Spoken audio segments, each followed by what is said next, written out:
فرمایا قیامت قائم نہیں ہوگی اس وقت تک جب تک علم اٹھا نہ لیا جائے. جب علم اٹھا لیا جائے گا اس وقت قیامت قائم ہوگی. فرمایا کہ وَتَكْسُرَ الزَّلَازِلُ، اور زلزلے کثرت سے آئیں گے. اور فرمایا وَيَتَقَارَبُ الزَّمَانُ، زمانہ قریب آ جائے گا. اور فرمایا وَتَظْهَرَ الْفِتَنُ، فتنوں کی کثرت ہوگی. وَيَكْثُرَ الْحَرَجُ، اور حرج بڑھ جائے گا. فرمایا کہ حرج تم جانتے ہو کیا؟ صحابہ نے پوچھا وَمَا الْحَرْجُ یا رسول اللہ، حرج کی ذرا وضاحت کیجئے. آپ نے فرمایا القتل، یعنی قتل اور قتل و غارت کی کثرت ہوگی. اور فرمایا وَيَكْثُرَ فِيكُمُ الْمَالُ وَيَفِيزَ، فرمایا مال کی کثرت ہوگی، مال لوگوں کے پاس بے تحاشا ہوگا. تو فرمایا قیامت کی نشانیاں ہیں. اور یہ قیامت کی اس حدیث کے اندر جو نشانیاں بیان ہوئی، سارے نشانیاں جو ان کا تعلق علامات صغریٰ سے ہے، علامات کبریٰ سے ہے. اب زلزلوں کا کثرت سے آنا، علم کا اٹھ جانا، پینل پر اور چینلز پر فرنٹ پر جہلا کا آنا، اور لوگوں کا علماء کو چھوڑ کر ان کی طرف متوجہ ہونا، لوگوں کا علماء کو چھوڑ کر اس قسم کے لوگوں سے مسائل کا پوچھنا، مال کی کثرت، قتل و غارت کی کثرت،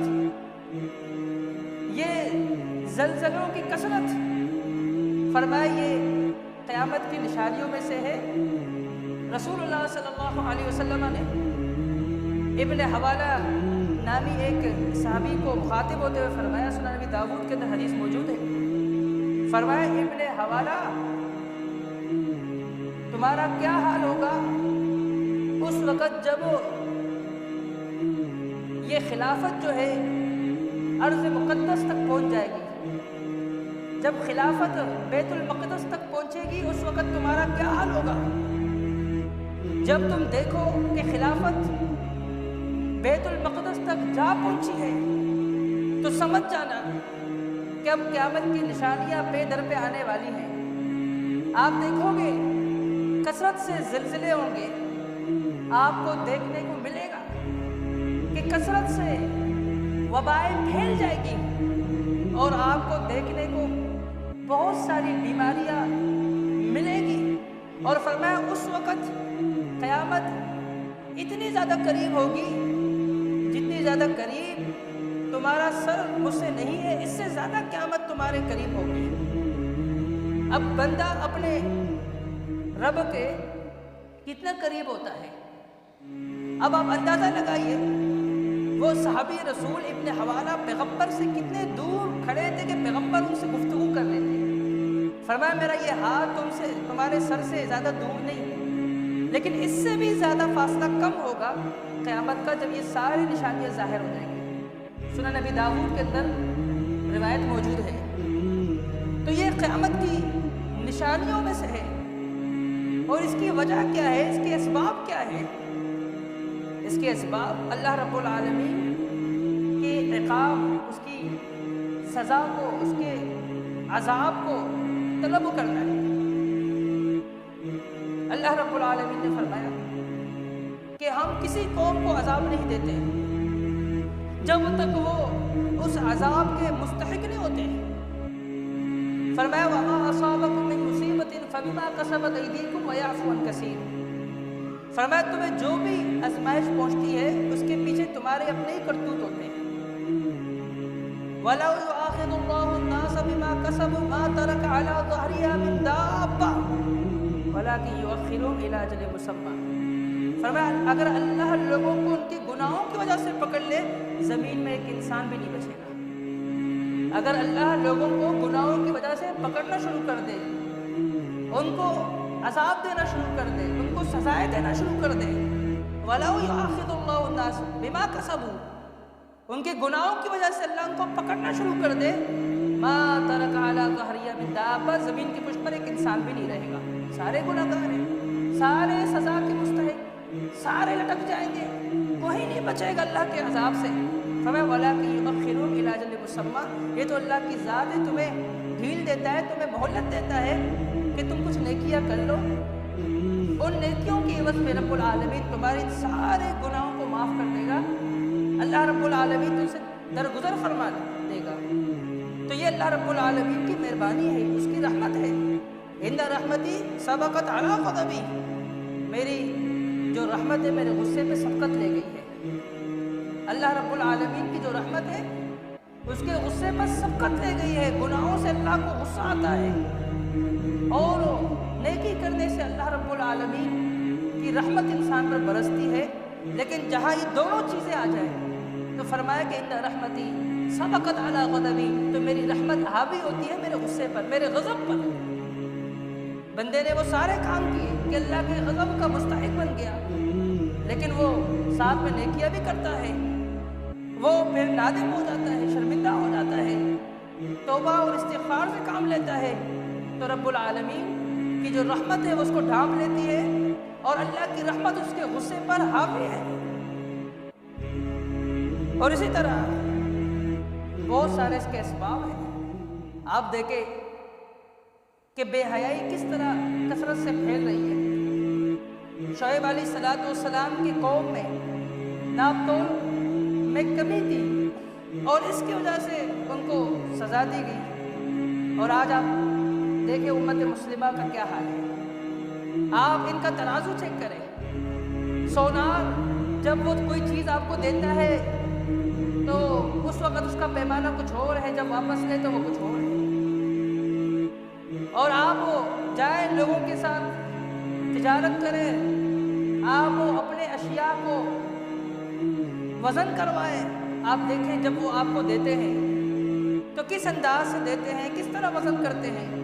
وَيْلٌ لِّلْمُطَفِّفِينَ الَّذِينَ إِذَا اكْتَالُوا، فرمایا کہ ایسے لوگوں کے لیے ہلاکت ہے، مطففین جو کمی کرتے ہیں، جو خود لوگوں سے لیتے ہیں تو پورا یستوفون، پورا لیتے ہیں، کوئی کمی اور کوئی کمپرومائز نہیں کرتے، اور جب وہ دوسروں کے لیے وزن کرتے ہیں یخسرون، اس میں بہت زیادہ کمی کرتے ہیں۔ آپ دیکھیں لوط علیہ السلام کے قوم ایک بیماری کے اندر مبتلا تھی کہ وہ لواطت کے اندر مصروف تھے، ایک گندے عمل کے اندر وہ مصروف تھے۔ اللہ رب العالمین کا عذاب آیا۔ آپ دیکھیں روزانہ کی بیس پر کیا بچے، کیا بچیاں، معصوم بچیاں، اب چند مہینے پہلے، 3-4 مہینے پہلے یہی اسی علاقے کے داؤد چرنگی کے اس طرح جو واقعہ پیش آیا ایک بچی کے ساتھ جو اسکول جاتی تھی، اسکول پڑھنے جا رہی تھی۔ تو ایسے تو ملک کے اندر روزانہ کے معاملات ہوتے رہتے ہیں، روٹین میں یہ چیزیں شامل ہیں۔ کوئی نہ کوئی بچی، کوئی نہ کوئی لڑکی درندوں کی درندگی کا شکار بنی جاتی ہے۔ اور اسی طرح آپ دیکھیں قوموں کے اندر جو جرائم موجود تھے وہ سارے جرائم امت مسلمہ کے اندر موجود ہیں۔ بے حیائی کو فروغ دینا۔ اب دیکھیں ویلنٹائن ڈے، یہ جو 14 فروری کو منایا جاتا ہے، اس کا مقصد کیا ہے؟ اس کا مقصد یہ نہیں ہوتا کہ شرعی طور پر محبت کا اظہار کر کر پھر انہیں عزت کے ساتھ نکاح کے بندھن میں جھوڑ دیا جائے، بلکہ اس کا مقصد کچھ اور ہوتا ہے۔ اس کا مقصد یہ ہوتا ہے کہ آج کے دن دو آپس میں محبت کرنے والے جو جوڑے ہیں ان کو چند لمحات اکیلے چھوڑ دیا جائے اور کوئی ان سے پوچھے نہیں، گھر والوں کی طرف سے بھی کوئی روک ٹوک نہیں ہونی چاہیے ہے۔ یہ جو ہے حال ہے، آپ اندازہ لگائیں، جبکہ شریعت اسلامیہ ہمیں کیا حکم دیتی ہے، ہمیں کیا تعلیم دیتی ہے۔ رسول اللہ صلی اللہ علیہ وسلم نے فرمایا ممن خلق ترضون دینہ وخلقہ فزوجوہ، کہ جس کے تم اخلاق سے بھی مطمئن ہو اور اس کے دین سے بھی تم مطمئن ہو تو عزت کے ساتھ اس سے نکاح کرو، اس کے گھر پر رشتہ بھیجو، اگر وہ راضی ہو تو وہ عزت کے ساتھ آپ کے نکاح میں اسے دے دیں گے، یہ ہے طریقہ۔ لیکن معاملہ اس کے برعکس ہی ہوتا ہے۔ رسول اللہ صلی اللہ علیہ وسلم نے فرمایا ایاکم والدخول علی النساء، کہ تم عورتوں میں داخل ہونے سے پرہیز کرو، وہ عورتیں جن سے تمہارے لیے نکاح جو ہے حلال کر دیا گیا ہے، تم ان سے نکاح کر سکتے ہو، وہ تم سے نکاح کر سکتی ہیں۔ تو فرمایا ان عورتوں میں داخل ہونے سے، ان کے ساتھ تنہائی اختیار کرنے سے اپنے آپ کو بچا کر رکھو۔ ایک صحابی کھڑا ہوا اور کہنے لگا یا رسول اللہ الحم افرائیت الحم، دیور کے بارے میں آپ کا کیا خیال ہے؟ وہ تو شوہر کا بھائی ہے نا، اس کا تو گھر کے اندر آنا جانا رہتا ہے، اس سے بچنا تو بہت ہی زیادہ مشکل ہے عورتوں کے لیے، تو اس کے حوالے سے ہماری رہنمائی کیجیے۔ آپ علیہ الصلوۃ والسلام نے کیا فرمایا؟ الحم والموت، دیور تو موت ہے، یعنی جس طرح اپنے آپ کو موت سے آپ بچاتی ہیں، یعنی موت سے جس طرح آپ ڈرتی ہیں، اور اسی طرح آپ کو اپنے دیور سے ڈرنا چاہیے۔ لیکن دیکھنے میں یہ آتا ہے کہ اپنے شوہر سے زیادہ اپنے دیوروں کے ساتھ جو ہے وہ زیادہ فری ہوتے ہیں، دیوروں کے ساتھ زیادہ ہنسی مذاق ہوتا ہے، دیوروں کے ساتھ زیادہ اٹھنا بیٹھنا ہوتا ہے، شوہر کو پانی کا گلاس بھی نہیں پوچھتے، دیوروں کے ساتھ ہنسی مذاق اور گپ شپ چھلے ہوتے ہیں۔ یہ اسلامی کلچر نہیں ہے، یہ اسلامی تعلیم نہیں ہے۔ تو اسلام نے یہاں تک ہمارے عزت اور ہمارے عصمت اور ہمارے جو ہے رشتوں کی جو ہے تحفظ کا انتظام فرمایا ہے، اور یہ جو جتنے بھی معاملات ہیں یہ سارے بے حیائی کو فروغ دینے والے ہیں۔ ویلنٹائن ڈے ہو گیا، محبت کا دن، جوڑوں کا دن، بے حیائی کا دن ہے یہ۔ ان الذین یحبون ان تشیع الفاحشہ فی الذین آمنوا لهم عذاب علیم فی الدنیا والآخرہ، ایسے لوگ دنیا میں بھی اللہ کے عذاب کے مستحق ہو اور آخرت میں بھی۔ تو یہ سارے بے حیائی اور یہ سارے گناہ جو موجود ہیں، یہ سارے اسباب ہیں اللہ رب العالمین کے عذاب کو دعوت دینے کے، اللہ کے عذاب کے آنے کے سارے وجوہات ہیں، سارے اسباب ہیں۔ اللہ رب العالمین نے اسی لیے فرمایا وَلَنُذِيقَنَّهُم مِّنَ الْعَذَابِ الْأَدْنَىٰ دُونَ الْعَذَابِ الْأَكْبَرِ لَعَلَّهُمْ يَرْجِعُونَ۔ یہ تو چھوٹے چھوٹے عذاب ہیں کہ کبھی مسجد کے اندر دھماکہ ہونا، کبھی گاڑیوں کا کھائی کے اندر گر جانا، اور کبھی زلزلے ہونا، کبھی طوفان کے اندر لوگوں کا غرق ہو جانا۔ فرمایا وَلَنُذِيقَنَّهُم مِّنَ الْعَذَابِ الْأَدْنَىٰ، فرمایا تو دنیا کے چھوٹے چھوٹے عذاب ہیں۔ فرمایا من العذاب الادنی، فرمایا تو اس عذاب جو بڑا عذاب ہے یہ اس سے کچھ ہٹ کر ہے۔ فرمایا لعلہم یرجعون، ہم یہ عذاب چھوٹے چھوٹے تمہیں چکاتے ہیں تاکہ تم بڑے عذاب سے بچو، تاکہ تم اللہ کے دین کی طرف لوٹ آؤ۔ اور جب زلزلے ہوتے ہیں یا طوفان کو ہم دیکھتے ہیں یا طوفان کی پیشن گوئیاں ہوتی ہے یا کوئی بھی حادثہ ہمیں دیکھنے کو ملتا ہے، تو اس وقت تو ہماری جو کیفیت ہے وہ اس انداز سے ہوتی ہے کہ گویا کہ بہت ہی زیادہ تقویٰ ہمارے اندر داخل ہو چکا ہے، اور اب ہم سچے پکے ٹھکے مومن بن چکے ہیں، اور چند لمحات گزرنے کے بعد ہی ہم دوبارہ اسی طرح ہو جاتے ہیں گویا کچھ ہوا ہی نہیں تھا۔ اور یہ منافقین کا انداز ہے، یہ مشرکین کا انداز ہے۔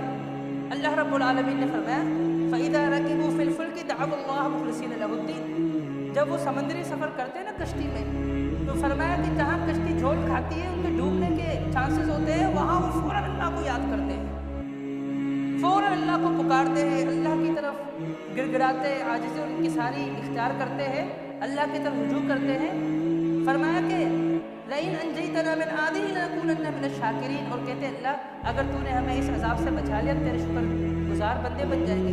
فرمایا فَلَمَّا نَجَّاهُمْ مِنَ الْبَرِّ، فرمایا جب ہم ان کو خشکی کی طرف لے آتے ہیں، عذاب سے ان کو چھٹکارا حاصل ہوتا ہے، وہ بچ جاتے ہیں، بچ نکل جاتے ہیں، تو فرمایا پھر وہ اذا مشرکون، میرے ساتھ شرک بھی کرتے ہیں، خرافات اور بدعات کے اندر بھی مبتلا ہوتے ہیں، اور پھر وہ گناہان بھی کرتے ہیں، اور اسی طرح وہ لوگ سلوک کرتے ہیں گویا کہ ان کو کبھی بیماری چھوئی بھی نہیں تھی، کبھی بھی کوئی بیماری ان کے پاس آیا نہیں، کبھی کوئی پریشانی ان کے پاس آئی نہیں، تو یہ اس طرح ہو جاتے ہیں۔ تو اللہ رب العالمین نے فرمایا ان هؤلاء يحبون العاجلہ، کہ یہ وہ لوگ ہیں تو جلد حاصل ہونے والی یعنی دنیا اس کو طلب کر رہے، وَيَذَرُونَ وَرَاءَهُمْ يَوْمًا ثَقِيلًا، اور جو اس کے پیچھے بھاری بھرکم دن ہے قیامت کو اسے بھول چکے ہیں۔ اور اسی کی بنسبت اللہ رب العالمین نے اس دن کے لیے ہمیں تیار ہونے کا حکم دیا ہے۔ فرمایا یا ایھا الناس اتقوا ربکم ان زلزلۃ الساعۃ شیء عظیم، اے لوگوں اپنے رب سے ڈر جاؤ، بے شک قیامت کا زلزلہ بہت ہی بڑی شے ہے، بہت ہی بڑی چیز ہے۔ ان زلزلۃ الساعۃ شیء عظیم، یوم ترونہا تذہل کل مرضعۃ عما ارضعت، اور اس دن ہر دودھ پلانے والی خاتون دودھ پینے والے بچے کو پھینک ڈالے گی۔ فرمایا کہ ہر حمل والی خاتون اپنے حمل کو وضع کر دے گی۔ آپ کو ایسا لگے گا کہ لوگ مدہوش ہیں، لوگ مدہوش نہیں ہوں گے، ولیکن عذاب اللہ شدید، لیکن اللہ کا عذاب اتنا سخت ہوگا۔ اذا زلزلت الارض زلزالہا، جب زمین اچھی طرح جھنجھوڑی جائے گی، وأخرجت الارض اثقالہا، اور زمین اپنے بوجھ کو نکال کر باہر پھینک دے گی، وقال الانسان ما لہا، انسان دیکھ کر کہے گا کہ اسے کیا ہو گیا ہے، بأن ربک اوحی لہا، اس کو اس کے رب نے جو حکم دیا ہوگا، تو اپنے رب کے حکم کے مطابق یومئذ تحدث اخبارہا، وہ اپنے سارے خبریں جو ہے اگل دے گی، سارے خبریں زمین اگل دے گی۔ فرمایا اس دن لوگ مختلف جماعتوں کی صورت میں لوٹیں گے تاکہ اپنے اعمالوں کو دیکھیں۔ فَمَن يَعْمَلْ مِثْقَالَ ذَرَّةٍ خَيْرًا يَرَهُ، جس نے ذرہ برابر بھی نیکی کی ہوگی وہ اس کا بھی نتیجہ دیکھے گا۔ وَمَن يَعْمَلْ مِثْقَالَ ذَرَّةٍ شَرًّا يَرَهُ، جس نے ذرہ برابر بھی شر کیا ہوگا وہ اسے بھی